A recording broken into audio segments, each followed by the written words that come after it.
जी नमस्कार, स्वागत है आप सभी का हमारे चैनल सीटेट अधिगम में। दोस्तों, आज की इस वीडियो में हम लोग बात करने वाले हैं जो कल नियमावली आया उससे संबंधित चीज़ों पर। जी हाँ दोस्तों, जैसा कि आप सभी जानते हैं कि कल जो नियमावली आया उस नियमावली से शिक्षक अभ्यर्थी हो या फिर शिक्षक जो कार्यरत हों, दोनों में से कोई भी इस नियमावली के अंतर्गत संतुष्ट नहीं है। ऐसे में अब यह सवाल उठता है कि क्या इस नियमावली में संशोधन की ज़रूरत है? क्या इस नियमावली को सरकार वापस लेगी? क्या इस नियमावली के अंतर्गत अभ्यर्थी शिक्षक बन पाएंगे? कमीशन परीक्षा लेगी तो क्या अभ्यर्थी उसको पास कर पाएंगे? बड़ा सवाल यह है कि अब तक जिन अभ्यर्थियों ने बीएड, डीएलएड, बीटीसी जो भी किया उसका क्या नतीजा निकला, सीटेट पास किया उसका क्या नतीजा निकला, बीटेट, एस्टेट, कोई भी एलिजिबिलिटी टेस्ट पात्रता परीक्षा जो होती है पास किया उसका नतीजा क्या निकला। बड़ा सवाल यह भी है कि जब आयोग से ही लेना था तो आपने इतना पैतरा क्यों कराया? तो दोस्तों, इस वीडियो को पूरा देखिएगा, अंत तक देखिएगा ताकि सारी चीज़ें समझ में आए और वीडियो अच्छा लगे चैनल को सब्सक्राइब करें। इसी से संबंधित हमने 5 चीज़ों पर फोकस किया है। पहला जो पॉइंट है कि क्या बहाली लटकाने की साजिश चल रही है। दूसरा पॉइंट है क्या नियमावली में संशोधन हो सकता है। तीसरा है नियमावली में मेरिट बनाने का जिक्र क्यों नहीं। और चौथा पॉइंट है क्या होगा पासिंग मार्क्स। पांचवा पॉइंट आप लोग के सामने है क्या निगेटिव मार्किंग है।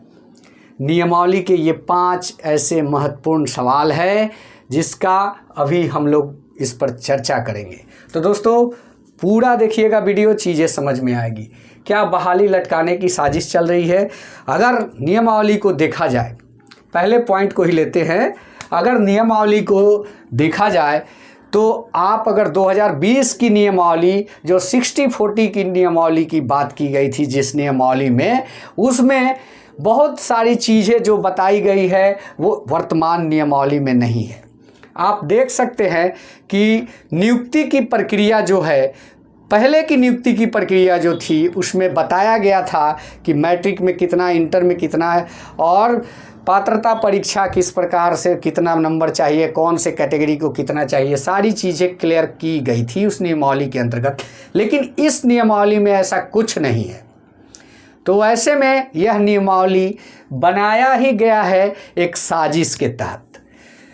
क्या नियमावली में संशोधन हो सकता है? देखिए, नियमावली ही आधी अधूरी है तो नियमावली में संशोधन होना तो बिल्कुल लाजमी है, क्योंकि नियमावली में आपका मेघांक किस प्रकार से बनेगा, अभ्यर्थी का कटअप किस प्रकार से होगा, कौन कौन से सब्जेक्ट को जोड़ा जाएगा, बीएड, डीएलएड के नंबर को जोड़ा जाएगा कि नहीं, कुछ भी ऐसा नहीं दिया गया है।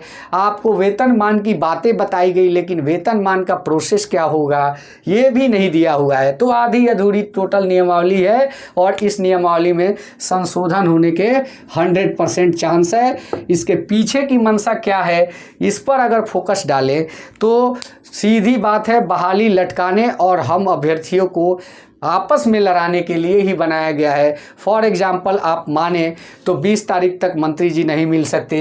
एक मंत्री जी जो यहाँ के मुखिया कहलाते हैं वो दिल्ली निकल चुके हैं, आप लोग लड़ते रहिए।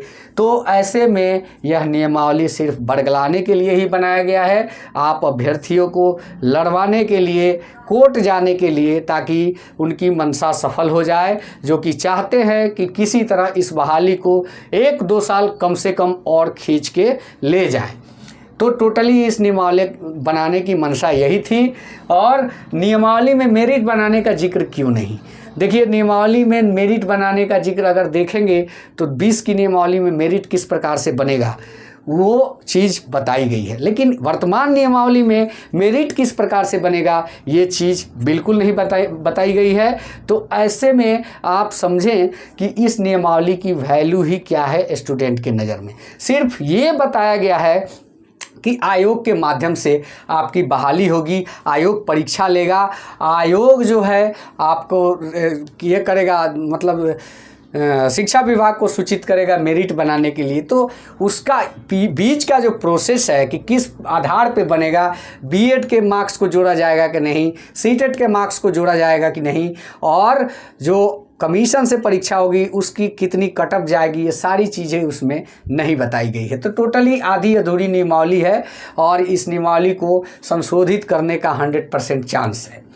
क्या होगा पासिंग मार्क्स? देखिए आज सुबह से ही सुनने में आ रहा है कि पासिंग मार्क्स पर बात चल रहा है, जैसा कि हम अभी तक हमारे पास वो लेटर नहीं पहुंचा है, लेकिन हम सुने हैं कि पासिंग मार्क्स जो होगा 30 नंबर का होगा।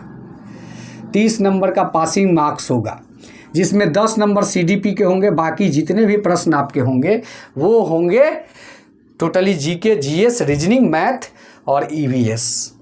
सब्जेक्टिव क्वेश्चंस ज़्यादा होंगे, जनरल स्टडी, जनरल नॉलेज के क्वेश्चंस ज़्यादा होंगे, मात्र 10 क्वेश्चन सीडीपी के होंगे। तो ये आपका कटअप 30 रहेगा। और निगेटिव मार्किंग की बात जहाँ तक है तो निगेटिव मार्किंग जो भी कमीशन परीक्षा लेती है वो होता है, और इसमें भी ऐसा ही सुनने में आ रहा है कि 4 पे 1 नंबर कट जाएगा। 4 का मतलब यह कि आपके 4 गलत हैं तो आपका सही वाला 1 नंबर कट जाएगा।